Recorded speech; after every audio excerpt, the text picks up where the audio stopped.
Hello friends, ഇന്നത്തെ എപ്പിസോഡിൽ ഹൈമവതിയും ശ്രേയും കൂടി ഗംഗയ്ക്ക് ഷോക്കേറ്റ് മരണം സംഭവിക്കുന്നതിനെ കുറിച്ച് ചിന്തിച്ചു. എന്നാലും അങ്ങനെ സംഭവിച്ചു കഴിഞ്ഞാൽ ജാനകി അമ്മയോട് നമ്മൾ എന്ത് മറുപടി പറയും എന്നതായിരുന്നു ഹൈമവതിയുടെ ചോദ്യം. ആ ചോദ്യം കേട്ടതും ശ്രേയ പറഞ്ഞു, എൻ്റെ അമ്മേ, നമുക്ക് അങ്ങ് കൊച്ചിയിൽ നിന്ന് വെള്ളപ്പൊക്കം ഉണ്ടായെന്ന് അറിയുന്നതിന് ഇങ്ങ് മംഗലാപുരത്ത് തന്നെ നമ്മള് മുണ്ടു പൊക്കേണ്ട കാര്യമുണ്ടോ എന്ന് ഉടനെ തന്നെ ശ്രേയ ചോദിച്ചപ്പോഴേക്കും ഹൈമവതി മറുപടിയായിട്ട് പറഞ്ഞു, എന്തോ ചെയ്യാൻ പോകുമ്പോ കുളം അന്വേഷിക്കരുതെന്നാ പറയുന്നത് എന്ന് ചോദിച്ചപ്പോ ഉടനെ ഹൈമവതിയോട് ശ്രേയ പറഞ്ഞു, എൻ്റെ അമ്മേ, അല്പം സ്റ്റാൻഡേർഡ് ഉള്ള രീതിയിലൊന്ന് സംസാരിക്കമ്മേ, ഇങ്ങനെയൊക്കെ ഇത്രയും ചീപ്പായി പറയാതെ എന്ന് പറഞ്ഞപ്പോ, എടി ഇത് പഴഞ്ചൊല്ല, അല്ലാതെ ഞാൻ പ്രത്യേകിച്ചൊന്നും പറഞ്ഞതല്ല.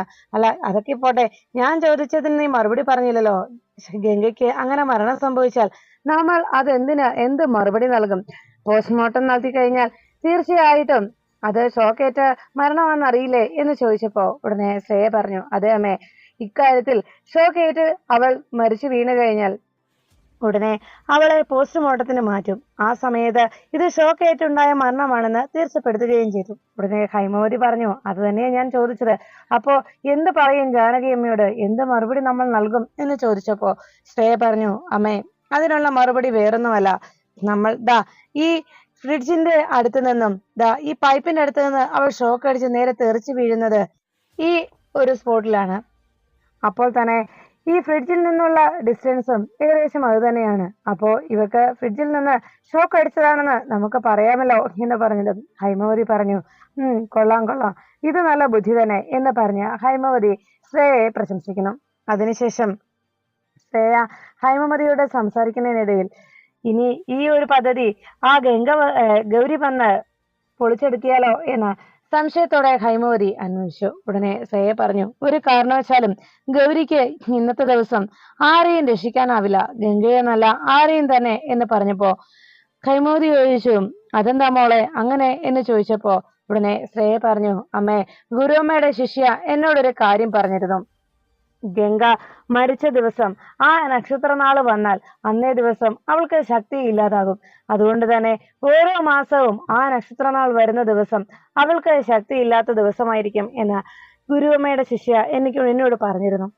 അവൾ മരിച്ച ദിവസം അറിയാവുന്നത് കൊണ്ട് ആ ഡേറ്റിലെ നക്ഷത്രം ഏതാന്ന് കണ്ടെത്തിയാൽ മതിയെന്നും അങ്ങനെ വരുന്ന നക്ഷത്രനാൾ ഏതാണെന്ന് നമുക്ക് തിരിച്ചറിയാൻ കഴിയുമെന്നുമുള്ള ഗുരുവമ്മയുടെ ശിഷ്യയുടെ വാക്കുകൾ ഞാൻ അതേപടി ശ്രമിച്ചു. അതുകൊണ്ടാണ് ഇന്നത്തെ ദിവസം തന്നെ ഞാൻ അതിനായി തെരഞ്ഞെടുത്തത്. ഇന്നത്തെ ദിവസം അവൾക്ക് ഒരു കാരണവശാലും ശക്തി ഉണ്ടാവുകയില്ല. അതുകൊണ്ട് തന്നെ ഗംഗയിൽ നിന്നല്ല മറ്റാരെയും അവൾക്ക് രക്ഷിക്കാനാവില്ല എന്നതാണ് സത്യം എന്ന് ശ്രേയ ഹൈമവതിയോട് അറിയിച്ചു. അത് കേട്ടതോടെ ഹൈമവതിക്കും വലിയ സന്തോഷമായി. എന്തായാലും കൊള്ളാം മോളെ, ഇന്നത്തെ ഈ ദിവസം അവൾ ഒരു രീതിയിലും രക്ഷപ്പെടരുത്, അവൾ ചത്ത് അങ്ങ് മേലോട്ട് പോട്ടെ, നമ്മളോട് കാണിച്ചതിനൊക്കെയുള്ള തിരിച്ചടി അതാണ് എന്ന് പറഞ്ഞുകൊണ്ട് മനസ്സിൽ കുശുമ്പും അസൂയയും വൈരാഗ്യവും എല്ലാം നിറച്ച് ഹൈമവതി ശ്രേയയോട് അറിയിച്ചു. ഉടനെ ആ പൈപ്പിലേക്ക് കൃത്യമായി തന്നെ കറണ്ട് കടത്തിവിട്ടതിന്റെ സന്തോഷത്തിൽ അങ്ങനെ ശ്രേയ അങ്ങനെ നിൽക്കുമ്പോഴേക്കും ഹൈമവതി പറഞ്ഞു, ഞാൻ എന്തായാലും അവളെ ചെന്ന് നോക്കട്ടെ, ആ ഗംഗയെ വേഗം അവളെ എന്നിട്ട് ഇവിടേക്ക് വിളിച്ചു വരുത്താം എന്ന് പറഞ്ഞ് ഹൈമവതി ഗംഗയെ വിളിക്കാനായി പോകുമ്പോ ഗൗരിക്ക് തന്റെ കുഴിമാടത്തിൽ നിന്ന് എഴുന്നേറ്റ് വരാൻ കഴിയുന്നില്ല. ഗൗരി വല്ലാതെ അശക്തിയായതുപോലെ ഗൗരിക്ക് തോന്നുന്നു. എന്താ ഭഗവാനെ ഈ സംഭവിച്ചത്, എന്റെ ശക്തിയെല്ലാം ഇല്ലാതായോ എന്ന് ഗൗരി ആശങ്കപ്പെട്ടു. അപ്പോഴേക്കും ഗംഗയെ കാണാതെ മാളൂട്ടി ഗംഗയെ അന്വേഷിച്ച് അവിടെ എല്ലായിടത്തും പരതി. ഗംഗയെ എന്ന് വിളിച്ചുകൊണ്ട് നേരെ മാളൂട്ടി കിച്ചണിലേക്ക് എത്തി. കിച്ചണിൽ വന്നപ്പോ ഗംഗയെ അവിടെയും കണ്ടില്ല. ആകെ വിഷമത്തോടെ മാളൂട്ടി ആലോചിച്ചു, പാവം ഗംഗ ഓരോരോ ജോലികൾ ചെയ്തു തീർക്കാനായി പാവം ഓടി നടക്കുകയായിരിക്കും, ഗംഗയെ ഏതെങ്കിലും രീതിയിലൊന്ന് സഹായിച്ചാലോ എന്ന് മാളൂട്ടി ചിന്തിച്ചു. അപ്പോഴാണ് കിച്ചണില് ആ സിങ്കിനകത്ത് പാത്രം എല്ലാം കൂട്ടിക്കിടക്കുന്നത് കണ്ടത്. ഉടനെ മാളൂട്ടി ഓർത്തു, കുറച്ച് പാത്രം ഉണ്ടല്ലോ, പാത്രമൊക്കെ കഴുകി ഗംഗയെ സഹായിച്ചാലോ എന്ന് ഓർത്തുകൊണ്ട് മാളൂട്ടി വേഗം ആ സിങ്കിനടുത്തേക്ക് നടക്കുന്നു. ഈ സമയത്ത് അവിടേക്ക് എത്തിയ ഗൗരിയുടെ ആത്മാവ് തനിക്ക് വല്ലാതെ ശക്തി നഷ്ടപ്പെട്ടതുപോലെ ആകെ തളർന്ന അവശയായി അവിടെ നിന്ന് വിളിച്ചു പറഞ്ഞു, മോളെ മാളൂട്ടി, അങ്ങോട്ട് പോകരുതേ, അപകടമാണ് മോളെ, നിനക്ക് ആപത്തുണ്ടാകും, അങ്ങോട്ട് പോകല്ലേ മോളെ എന്ന് പറഞ്ഞുകൊണ്ട് അവിടെ നിന്ന് ഗൗരി മോളെ എങ്ങനെയെങ്കിലും മാറ്റി നിർത്താനായി ശ്രമിക്കാനായി ഒരുങ്ങി. പക്ഷെ അപ്പോഴേക്കും മാളൂട്ടി ആ സിങ്കിനരികിലേക്ക് നടന്നെടുത്തു കഴിഞ്ഞു. മാളൂട്ടി അവിടെ വന്ന് അങ്ങനെ നിൽക്കുമ്പോ പ്ലേറ്റുകളൊക്കെ അവിടെ അലങ്കോലമായി കിടക്കുന്നത് കണ്ട് ഇതൊക്കെ കഴുകി വെച്ചാലോ എന്ന് മാളൂട്ടി ആലോചിച്ചു. സിങ്ങിനരികിലെത്തിയതിനു ശേഷം മാളൂട്ടി പ്ലേറ്റ് കഴുകുവാനായിട്ട് സോപ്പ് എടുക്കാൻ തയ്യാറായി. സോപ്പ് എടുക്കാനായി നോക്കിയപ്പോഴേക്കും പാത്രം കഴുകുന്ന സോപ്പ് എവിടെ ഇരിക്കുന്നത് എന്ന് നോക്കിയപ്പോ ആ പൈപ്പിനരികിലായിട്ട് ആ പാത്രം കഴുകുവാനുള്ള സോപ്പ് ഇരിക്കുന്നത് മാളൂട്ടി കണ്ടു. മാളൂട്ടി അവിടെ നിന്ന് ചാടി അതെടുക്കാനായി ശ്രമിക്കുന്നു.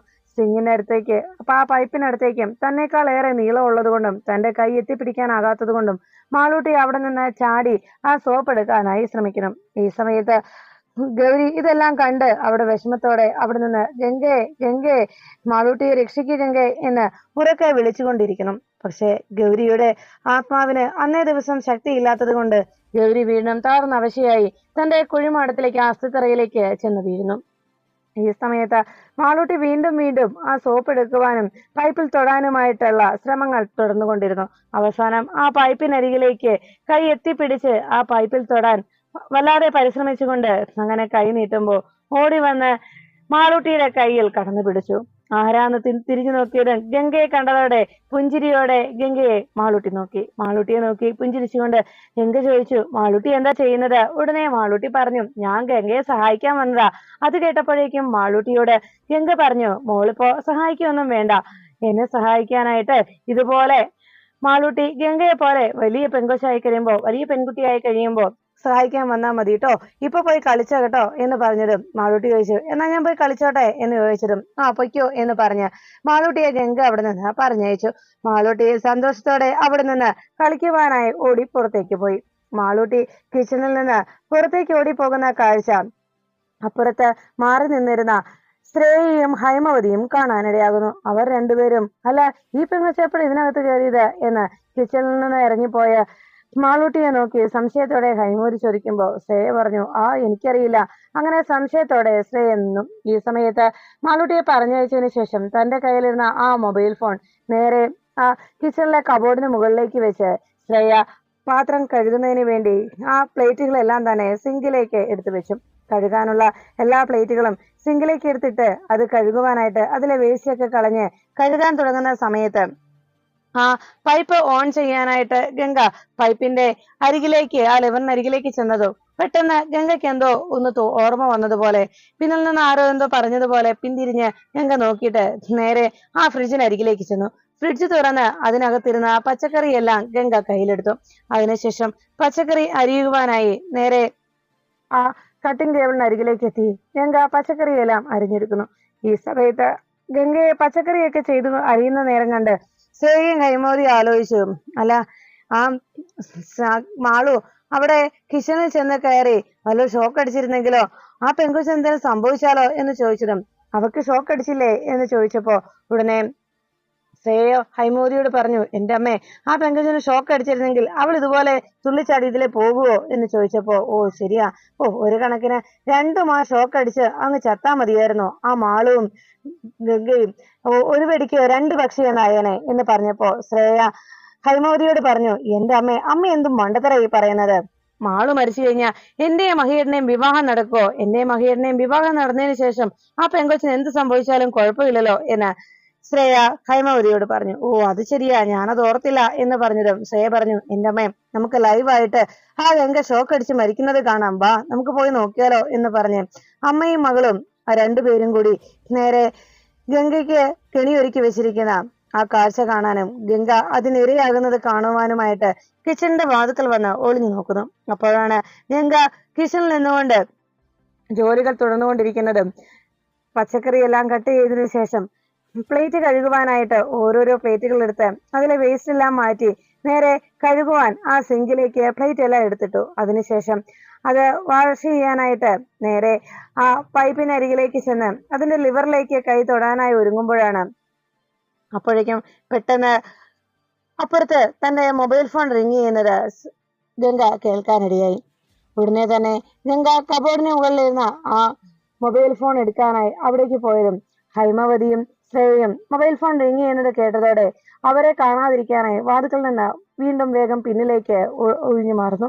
ഉടനെ തന്നെ ശ്രേയ ഹൈമവതി മാറിക്കഴിയുമ്പോൾ ഗംഗ തന്റെ ഫോൺ എടുക്കാനായി വേഗം കബോർഡിന് അരികിലേക്ക് എത്തി. ഫോൺ എടുത്ത് നോക്കിയതും മുത്തശ്ശിയാണെന്ന് കണ്ടതോടെ വലിയ സന്തോഷത്തോടെ ഹലോ മുത്തശ്ശി എന്ന് പറഞ്ഞ് ഫോണിൽ സംസാരം തുടർന്നു. ഗംഗയുടെ മുത്തശ്ശി വിശേഷങ്ങൾ ചോദിക്കുമ്പോൾ ഇവിടെ എല്ലാവർക്കും സന്തോഷമാണെന്നും എന്നെ വലിയ സ്നേഹമാണെന്നും കാര്യമാണെന്നും ഒക്കെ ഗംഗ പറയുന്നു. അത് മാത്രമല്ല ഇവിടെ എനിക്ക് സുഖമാണ്, മുത്തശ്ശിക്കോ എന്നൊക്കെ ഗംഗയും അന്വേഷിച്ചു. അങ്ങനെ ഗംഗയെ മുത്തശ്ശിയോട് വിശേഷങ്ങളെ ചോദിച്ചതിന് ശേഷം ഗംഗ പറഞ്ഞു, കുറച്ച് ജോലി കൂടി ചെയ്തു തീർക്കാനുണ്ട് മുത്തശ്ശി, ഞാൻ അത് ചെയ്തതിന് ശേഷം മുത്തശ്ശി അങ്ങോട്ട് വിളിക്കാം എന്ന് പറഞ്ഞ് ഫോൺ വെച്ചിട്ട് ഗംഗ വീണ്ടും തന്റെ ജോലി തുടരുവാനായി ആ സിങ്കിനരികിലേക്ക് ചെന്നു. ഈ സമയത്ത് തന്റെ അസ്ഥിത്തറയിൽ കിടക്കുന്ന അസ്ഥിമാരത്തിൽ കിടക്കുന്ന പാവം ഗൗരിയുടെ ആത്മാവിന് അപ്പോഴും ഗംഗയെ രക്ഷിക്കാനാകാത്തതിന്റെ വിഷമത്തിലായിരുന്നു. ഗംഗ, എന്റെ മോള് മാളൂട്ടി, അവൾ ആപത്തിലാണ്, അവളെ രക്ഷിക്കൂ ഗംഗ എന്ന് പറഞ്ഞുകൊണ്ട് വിഷമത്തോടെ തന്റെ ആ അസ്ഥിത്തറയിൽ തന്നെ കഴിച്ചു കൂട്ടേണ്ട അവസ്ഥയിലായി ഗൗരി. ആ സമയത്ത് ഗംഗ വീണ്ടും പ്ലേറ്റ് കഴുകുവാനായിട്ട് ആ വാഷ് ബേസിന് അരികിലേക്ക് എത്തിയതും പൈപ്പ് ഓൺ ചെയ്യാനായി പൈപ്പിന്റെ ലിവറിലേക്ക് പിടിച്ച സമയത്ത് ഗംഗയ്ക്ക് ഉടനെ തന്നെ ഷോക്ക് അടിക്കുന്നു. ആ കാഴ്ച കണ്ടതോടെ ഹൈമവതിയും ശ്രേയയും തുള്ളിച്ചാടി, അമ്മേ നമ്മളുടെ പദ്ധതി വിജയിച്ചു അമ്മേ എന്ന് പറഞ്ഞ് രണ്ടുപേരും സന്തോഷത്തോടെ ആ കാഴ്ച അങ്ങനെ നോക്കി നിൽക്കുന്നു. ഗംഗ അവിടെ നിന്ന് പൈപ്പിൽ നിന്ന് ഷോക്ക് അടിച്ച് നിലവിളിച്ചുകൊണ്ട് അങ്ങനെ നിൽക്കുമ്പോഴേക്കും ആ നിലവിളി കേട്ട് അപ്പുറത്തായിരുന്ന മാളൂട്ടി കളിച്ചുകൊണ്ടിരിക്കുന്ന സമയത്ത് അവിടേക്ക് ഓടി വരുന്നു. ശ്രേയയും ഹൈമവതിയും ഗംഗ ഷോക്ക് അടിച്ച് അങ്ങനെ നിൽക്കുന്നത് കണ്ട് ആസ്വദിച്ചുകൊണ്ട് നിൽക്കുമ്പോ അവിടേക്ക് എത്തിയ മാളൂട്ടി ഗംഗേ ഗംഗേ എന്ന് പറഞ്ഞ് ഗംഗയെ രക്ഷിക്കാനായി അരികിലേക്ക് ഓടാൻ തുടങ്ങുമ്പോ ശ്രേയ പറഞ്ഞു, നീ അങ്ങോട്ട് ചെന്ന് ഗംഗയെ പിടിച്ചാല് നിനക്കും ഷോക്ക് അടിക്കും എന്ന് പറയുന്നു. അത് കേട്ടതോടെ മാളൂട്ടി ആകെ വിഷമത്തോടെ അവിടെ നിന്ന് ഗംഗയുടെ അരികിലേക്ക് പോകാനായിട്ട് വീണ്ടും ശ്രമിച്ചുകൊണ്ടിരുന്നു. അവരുടെ കൈ തട്ടിമാറ്റി പോകാനുള്ള ശ്രമം തുടരുന്നതിനിടയിൽ അച്ഛാ അച്ഛാ ഇങ്ങോട്ട് ഓടിവാ, ഗംഗയെ രക്ഷിക്ക്, മഹി ഓടിവായോ എന്നൊക്കെ പറഞ്ഞ് മാളൂട്ടി അവിടെ നിന്ന് നിലവിളിച്ചുകൊണ്ടേയിരിക്കുന്നു. എന്നാൽ ഈ സമയത്ത് ഗംഗ ആ പൈപ്പിൽ നിന്ന് ഷോക്ക് അടിച്ച് കൈ ഇങ്ങനെ വിറച്ചുകൊണ്ടിരിക്കുന്നുണ്ട്. ആ നിമിഷം അവിടെ കൊടുത്തിരിക്കുന്ന കറണ്ടിന്റെ കണക്ഷൻ പെട്ടെന്ന് ആ ഇൻസുലേഷൻ ടേപ്പ് വിട്ടുപോവുകയും ഉടനെ കറണ്ടിന്റെ കണക്ഷൻ വിട്ടതോടെ ഗംഗ തെറിച്ച് നിലത്തേക്ക് വീണു. നിലത്ത് വീണ ഗംഗ ബോധം കെട്ട് അവിടെ കിടക്കുമ്പോൾ ആ കാഴ്ച കണ്ട് ശ്രേയയും ഹൈമവതിയും വളരെയേറെ സന്തോഷിച്ചു. അവൾ തീർന്നു എന്നുള്ള സന്തോഷത്തിൽ അവരങ്ങനെ നോക്കുമ്പോ മാളു ശ്രേയയുടെ കയ്യിൽ നിന്ന് രക്ഷപ്പെടാനായിട്ട് ശ്രേയയുടെ കൈയിലേക്ക് മാളു കടിച്ചു. കടി കിട്ടിയ നിമിഷം ശ്രേയ കൈവിട്ടതും മാളു ഓടിച്ചെന്ന് ഗംഗയെ വിളിക്കുന്നു. ഗംഗേ ഗംഗെ എഴുന്നേക്ക്, ഗംഗെ ഗംഗെ ഗംഗെ എഴുന്നേക്ക് എന്ന് പറഞ്ഞ് മാളു വീണ്ടും കുറെ നേരത്തേക്ക് ഗംഗയെ വിളിച്ചു നടത്താനായി ശ്രമിച്ചു. അവസാനം അത് കഴിയുന്നില്ലെന്ന് മനസ്സിലാക്കുമ്പോ ഗംഗയുടെ ഈ അവസ്ഥയ്ക്ക് കാരണക്കാരാരാണെന്നുള്ള ചോദ്യം വരുമെന്നും അതുകൊണ്ട് നമ്മൾ ഇവിടെ നിന്നാൽ നമ്മൾ കുറ്റക്കാരാകുമെന്ന് അറിഞ്ഞുകൊണ്ട് ശ്രേയയും ഹൈമവതിയും മനഃപൂർവ്വം അവിടെ നിന്ന് തടി തപ്പുന്നു. ഉടനെ തന്നെ മാളൂട്ടി ഗംഗയെ എത്ര വിളിച്ചിട്ടും എഴുന്നേൽക്കാത്തത് കൊണ്ട് ഓടി മഹി എന്ന് വിളിച്ചുകൊണ്ട് മഹിയുടെ റൂമിലേക്കായി ഓടിപ്പോകുന്നു. ആ സമയത്ത് ഗംഗയും ഹൈമവതിയും ശ്രേയയും ഹൈമവതിയും ഗംഗ മരിച്ചു എന്നുള്ള സന്തോഷത്തിൽ ഹാളിലേക്ക് എത്തി. അപ്പോഴാണ് അവിടേക്ക് രാഹുലും എത്തിയത്. രാഹുൽ വന്ന് ചോദിച്ചു, എന്തായി എന്ന് ചോദിച്ചതും ശ്രേയ തുള്ളിച്ചാടിക്കൊണ്ട് പറഞ്ഞു, ഗംഗ തീർന്നു, അവൾ തീർന്നു, അവൾ മരിച്ചു എന്ന് പറഞ്ഞ് ഹൈമവതിയും ശ്രേയയും വളരെ സന്തോഷത്തോടെ രാഹുലിനോട് അക്കാര്യം അറിയിച്ചു. എന്തായാലും രാഹുൽ, നിന്നെ സമ്മതിച്ചിരിക്കുന്നു, നീ വളരെയേറെ വിദഗ്ധൻ തന്നെയാണ്, നിന്നെ കൊണ്ട് മാത്രമേ ഇതിനെ സാധിക്കൂ. ഗംഗയെ പോലൊരുവളെ ഈ രീതിയിൽ ഇല്ലാതാക്കാൻ നിനക്കല്ലാതെ മറ്റാർക്കും കഴിയില്ല. എന്തായാലും കൺഗ്രാജുലേഷൻ എന്ന് പറഞ്ഞുകൊണ്ട് രാഹുലിന് കൈ നീട്ടി ഷെയ്ക്ക് ഹാൻഡ് കൊടുക്കുകയാണ് ശ്രേയ. എന്തായാലും കൊള്ളാം കൊള്ളാം രാഹുലെ എന്ന് പറഞ്ഞ് രാഹുലിനെ അവർ പ്രശംസിച്ച് അങ്ങനെ വലിയ കുറ്റക്കാരൻ എന്ന രീതിയിൽ അല്ലെങ്കിൽ ഈ ഒരു പ്രവൃത്തിയിൽ രാഹുൽ ചെയ്ത രീതിയിൽ അവർ വളച്ചൊടിക്കാൻ ശ്രമിക്കുന്നത് കണ്ട ഉടനെ രാഹുൽ ചോദിച്ചു, എന്താ രണ്ടുപേരും കൂടി ഈ കുറ്റം എന്റെ തലയിൽ വെച്ച് കെട്ടാനുള്ള ശ്രമമാണല്ലേ? എന്നാലേ അതൊന്നും വേണ്ട, ഞാൻ ഇക്കാര്യത്തിൽ യാതൊരു രീതിയിലും കൈ കടത്തിയിട്ടില്ല. ശ്രേയ എന്നോട് ഒരു ഇലക്ട്രീഷ്യനെ കുറിച്ച് ചോദിച്ചു, ഞാൻ ഇലക്ട്രീഷ്യനെ വിളിച്ചു, അത്ര മാത്രമേ എന്റെ ഭാഗത്തു നിന്ന് ഉണ്ടായിട്ടുള്ളൂ. ബാക്കി കാര്യങ്ങളൊക്കെ ശ്രേയ തന്നെ നടപ്പിലാക്കിയതാണ്. പിന്നെ ഈ മരണത്തിന് ഉത്തരവാദിയും ശ്രേയ തന്നെയാണ്. എല്ലാത്തിനും എന്റെ കയ്യിൽ കൃത്യമായ തെളിവുകളുണ്ട്, അത് മറക്കണ്ട എന്ന് രാഹുൽ ശ്രേയയോട് പറയുമ്പോ ശ്രേയ പറഞ്ഞു, അല്ല രാഹുലെ, നമ്മൾ തമ്മിൽ എന്തിനാ ഇങ്ങനെ ഒരു വാക്ക് തർക്കവും ഇങ്ങനെ ഒരു വെല്ലുവിളിയും? നമ്മുടെ രണ്ടുപേരുടെയും പൊതുവായ ശത്രുവിനെ ഇല്ലാതാക്കാനായി ശ്രമിച്ചു. ഇതിന്റെ പേരിൽ ഒരു പ്രശ്നവും ഉണ്ടാകാൻ പോകുന്നില്ല. പിന്നെന്തിനാ നമുക്കിടയിൽ ഇങ്ങനെ ഒരു സംസാരത്തിന്റെ ആവശ്യം എന്ന് ചോദിച്ചവും ഹൈമവതി പറഞ്ഞു, അതെ രാഹുലെ, ഇനി രാഹുൽ ആഗ്രഹിച്ച കാര്യമല്ലേ അവൾ ഇല്ലാതാകുക എന്നുള്ളത് എന്ന് പറഞ്ഞപ്പോ രാഹുൽ ചോദിച്ചു, അല്ല അവള് മരിച്ചു എന്നുള്ളത് സത്യം തന്നെയാണോ എന്ന് ചോദിച്ചപ്പോ പിന്നില്ലേ, ഇത്രത്തോളം ഷോക്ക് അടിച്ചാൽ ആരാ മരിക്കാതിരിക്കുന്നത്? ആ ഷോക്ക് എന്നിട്ട് ഏതൊരാനയും തെറിച്ചു വീണ് മരണപ്പെടും. അത്രത്തോളം ഹൈ വോൾട്ടല്ലേ അതിൽ വന്നുകൊണ്ടിരുന്നത് എന്ന് ശ്രേയ പറഞ്ഞു. ഈ സമയം മഹിയെ വിളിച്ചുകൊണ്ട് മാളൂട്ടി കിച്ചണിലേക്ക് പോകുന്നത് കണ്ട ഉടനെ രാഹുൽ ചോദിച്ചു, ഇനിയിപ്പോ അവളെ രക്ഷിക്കുവോ മഹി എന്ന് ചോദിച്ചപ്പോഴേക്കും ഏയ്, ഇതിനോടകം അവളുടെ കാറ്റ് പോയിട്ടുണ്ട്, മഹിക്കുന്നല്ല ആർക്കും അവളെ രക്ഷിക്കാനാവില്ല എന്ന് പറഞ്ഞു. എന്തായാലും നമുക്ക് അങ്ങോട്ട് പോകാം, നമ്മുടെ അഭിനയം തുടരാം എന്ന് ഹൈമവതി അറിയിച്ചു. അല്ലെങ്കിൽ മറ്റുള്ളവർക്ക് സംശയം തോന്നിയാലോ എന്ന് പറഞ്ഞുകൊണ്ട് വേഗം ഹൈമവതിയും ശ്രേയയും രാഹുലും കൂടി കിച്ചണിലേക്ക് എത്തി. ഉടനെ മഹിയെ വിളിച്ചുകൊണ്ട് മാളൂട്ടി കിച്ചണിലേക്ക് എത്തിയിടാം. അവിടെ നിലത്ത് കിടക്കുന്ന ഗംഗയെ കണ്ട് മഹി ഓടിയെത്തി. ഗംഗ ഗംഗ എന്ന് പറഞ്ഞ് ഗംഗയെ വീണ്ടും വിളിച്ചുണർത്താനായി മഹി ശ്രമിച്ചു. എത്ര വിളിച്ചിട്ടും ഗംഗ ഉണർന്നില്ലെന്ന് കണ്ടതോടെ മഹി വേഗം ഗംഗയുടെ ഇടതുവശത്തേക്ക് വന്നിരുന്ന് ഗംഗയുടെ നെഞ്ചത്ത് കൈകൊണ്ട് അമർത്തി ഹാർട്ടിന് നന്നായി പ്രസ് ചെയ്യുന്നു. ഹാർട്ടിന് വീണ്ടും ആ ഹാർട്ടിൽ എന്തെങ്കിലും പ്രശ്നം വന്നെങ്കിൽ, അല്ലെങ്കിൽ ഏതെങ്കിലും വിധേന എന്തെങ്കിലും ബ്ലോക്കോ മറ്റോ ഉണ്ടായെങ്കിൽ ആ ഒരു തടസ്സമില്ലാതെ വേഗം ഗംഗയെ ജീവിതത്തിലേക്ക് മടക്കി കൊണ്ടുവരാനായി പൾസ് റെഡിയാക്കുന്നതിന് വേണ്ടി മഹി വീണ്ടും അവിടെ ഫസ്റ്റ് എയ്ഡ് നൽകിക്കൊണ്ടിരുന്നു. അതിനുശേഷം കൃത്രിമ ശ്വാസോച്ഛ്വാസവും കൊടുത്ത് മഹി ഗംഗയെ വീണ്ടും രക്ഷിക്കാനുള്ള ശ്രമം നടത്തി. ഇതൊക്കെ കണ്ട് ഒട്ടും ഇഷ്ടപ്പെടാതെ ശ്രേയയും ഹൈമവതിയും നോക്കി നിൽക്കുന്നു. രാഹുലുമൊക്കെ ആ കാഴ്ച കണ്ട് ഇങ്ങനെയൊക്കെ കാണിച്ചാലും അവൾ രക്ഷപ്പെടാൻ പോകുന്നില്ല എന്നുള്ള അഹങ്കാരത്തിൽ അവരങ്ങനെ നോക്കി നിൽക്കുമ്പോൾ ഉടനെ മഹി എത്ര ശ്രമിച്ചിട്ടും വിളിച്ചിട്ടും ഗംഗ ഉണരാത്തത് കണ്ട് മഹി വേഗം എല്ലാവരോടും പറഞ്ഞു, എത്രയും വേഗം നമുക്ക് ഗംഗയെ ഹോസ്പിറ്റലിൽ എത്തിക്കണമെന്ന്. അപ്പോഴേക്കും മാളൂട്ടി പ്രാർത്ഥിച്ചു, എന്റെ ശ്രീ മഹേശ്വര, ഗംഗയ്ക്കൊന്നും വരുത്തരുതേ, ഗംഗയെ കാത്തുകൊള്ളണേ ശ്രീ മഹേശ്വര എന്ന് മാളൂട്ടിയും പ്രാർത്ഥിക്കുന്നു. മഹിയും മാളൂട്ടിയും എത്ര ശ്രമിച്ചിട്ടും ഗംഗയ്ക്ക് ബോധം ഉണരാത്തത് കൊണ്ട് മഹി വേഗം ഗംഗയെ കയ്യിൽ വാരിയെടുത്തുകൊണ്ട് ഹോസ്പിറ്റലിലേക്ക് പോകാനായി പുറത്തേക്ക് ഓടുന്നു. ഈ സമയത്ത് മാളൂട്ടി വേഗം പൂജാമുറിയിലേക്ക് ഓടിയെത്തി. മാളൂട്ടി അവിടെ തൊഴുത് ഭഗവാനോട് പ്രാർത്ഥിച്ചു, ശ്രീ മഹേശ്വര, എന്റെ ഗംഗയ്ക്ക് ഒരാപത്തും വരുത്തരുതേ, എന്റെ അമ്മ മരിച്ചു പോയതല്ലേ, എനിക്ക് ഇനി ഗംഗ മാത്രമല്ലേ അമ്മയായിട്ടുള്ളൂ, എന്റെ ഗംഗയെ എനിക്ക് തരണേ ശ്രീ മഹേശ്വര, ഗംഗയ്ക്ക് ഒരാപത്തും വരുത്തരുതേ ശ്രീ മഹേശ്വര, എന്നും എനിക്ക് ഗംഗ എന്റെ കൂടെ ഉണ്ടാകണം എന്റെ അമ്മയായിട്ട് എന്ന് പ്രാർത്ഥിച്ചുകൊണ്ട് ശ്രീമഹേശ്വരന്റെ മുന്നിൽ തൊഴുതുകൊണ്ട് മാളൂട്ടി തന്റെ സങ്കടം പറഞ്ഞ് ഭഗവാനോട് കേണപേക്ഷിക്കുന്നു. ആ നിമിഷം ഗംഗയെ കയ്യിൽ എടുത്തുകൊണ്ട് മഹി പുറത്തേക്ക് പോകാനായി തുടങ്ങുമ്പോഴേക്കും, ഹോസ്പിറ്റലിലേക്ക് പോകാനായി മഹി ഗംഗയെ എടുത്ത് പുറത്തേക്ക് ഇറങ്ങുമ്പോൾ പെട്ടെന്ന് മാളൂട്ടിയുടെ ആ പ്രാർത്ഥനയും ഭഗവാന്റെ അനുഗ്രഹം വീണ്ടുവോളമുള്ള ഗംഗയുടെ ആ ശരീരം ആ നിമിഷം കുറച്ചുകൂടി എല്ലാവരെയും ഞെട്ടിച്ചുകൊണ്ട് ഗംഗയുടെ ശരീരത്തിൽ ചലനമുണ്ടാകുന്നു. ഗംഗ വേഗം ചാടി എഴുന്നേറ്റ് ചുമയ്ക്കാനായി തുടങ്ങി. ആ ഗംഗയുടെ ചുമയ്ക്കുന്ന ശബ്ദം കേട്ടതും മാളൂട്ടിക്ക് ഗംഗയാണെന്ന് മനസ്സിലാവുന്നു. മാളൂട്ടി വളരെ സന്തോഷത്തോടെ ഗംഗ എന്ന് വിളിച്ച് മഹിയുടെ അരികിലേക്ക് ഓടി വരുമ്പോ ഗംഗ ആ പെട്ടെന്നുണ്ടായ ഷോക്കിൽ ബോധം കെട്ടുപോയ ഗംഗയ്ക്ക് ബോധം തിരികെ കിട്ടുന്നു. മഹിയുടെ കയ്യിൽ ഇരുന്നുകൊണ്ട് ആ ഷോക്ക് ഏറ്റതിന്റെ അസ്വസ്ഥത അങ്ങനെ ചുമച്ച് അല്പനേരം കഴിയുമ്പോഴേക്കും ഗംഗ കണ്ണു തുറന്നു. ഗംഗ കണ്ണു തുറന്നതും മഹി വളരെ സ്നേഹത്തോടെ ഗംഗെ എന്ന് വിളിച്ചു. മഹിയുടെ കൈകൾക്കുള്ളിൽ കിടന്നുകൊണ്ട് മഹിയെ നോക്കി ഗംഗ പുഞ്ചിരിക്കുമ്പോ മഹി ഗംഗയെ തിരികെ കിട്ടിയതിന്റെ സന്തോഷത്തിൽ, ഗംഗയ്ക്ക് ആപത്തൊന്നും സംഭവിക്കാത്തതിന്റെ ആശ്വാസത്തിൽ ഗംഗയെ നോക്കുന്നു. വളരെ സന്തോഷത്തോടെ മാളൂട്ടിയും തന്റെ ഗംഗയെ, തന്റെ അമ്മയെ തിരിച്ചു കിട്ടിയതിന്റെ സന്തോഷത്തിൽ അങ്ങനെ നിൽക്കുമ്പോ ഹൈമവതിയും ശ്രേയയും കൂടി പരസ്പരം പറഞ്ഞു, ഓ ഇവള് ചത്തില്ലേ, എന്തൊരായുസ, കാലിന് പോലും ഇവൾക്ക് വേണ്ടേ എന്ന് പറഞ്ഞുകൊണ്ട് ഹൈമവതിയും ശ്രേയയും അവരുടെ ആ പദ്ധതിയും പാളിപ്പോയതിന്റെ നിരാശയിൽ രണ്ടുപേരും ഗംഗ മരിച്ചുവെന്ന് വളരെയേറെ സന്തോഷിച്ചിട്ട് അവസാനം നിരാശയായ മാത്രമാണ് ഫലം ഉണ്ടായതെന്നുള്ള സങ്കടത്തിൽ ഇരുവരും വിഷമത്തോടെ നോക്കുന്നു.